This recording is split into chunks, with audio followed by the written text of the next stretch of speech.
parts of SNGP even more. We saw information about it. I believe much more support for Johnson than it was before. And then we spoke about a lot about the infrastructure, our parts of the. We would be happy to have a similar kind of pretty good.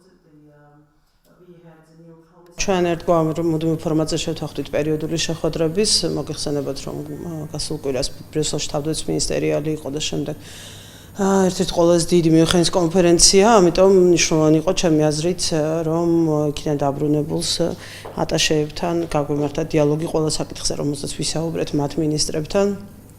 ორივე ფორმატის ფარგლებში შეთანხმებებზე, რომელიც შედგა და პროგრესზე, რომელიც ყველამ ერთად უნდა ვაჩვენოთ ვარშავის სამიტამდე. ამიტომ ძალიან მნიშვნელოვანი იყო დღეს ეს აზრთა გაცვლა გამოცვლა იმისათვის, რომ წერტილები დავსვათ ყველა საკითხზე, რაც გასული კვირის განმავლობაში განხილვის საფენს წარმოადგენს. ვისაუბრეთ იმ ღონისძიებებზე, რომელიც არის დაგეგმილი 26 მაისისთვის, როდესაც ჩვენ აღნიშნავთ საქართველოს დამოუკიდებლობის აღდგენის 95 წლის თავს.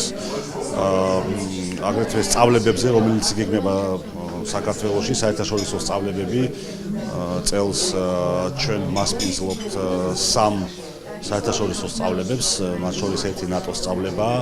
ჩვენ მოუწოდეთ ჩვენ პარტნიორ ქვეყნებს, რომ აქტიურად ჩაერთონ ამ სწავლებებში. აგრეთვე საუბარი გქონდა ჩვენ კონტრიბუციის შესახებ ნატოს მისიაში ავღანეთში.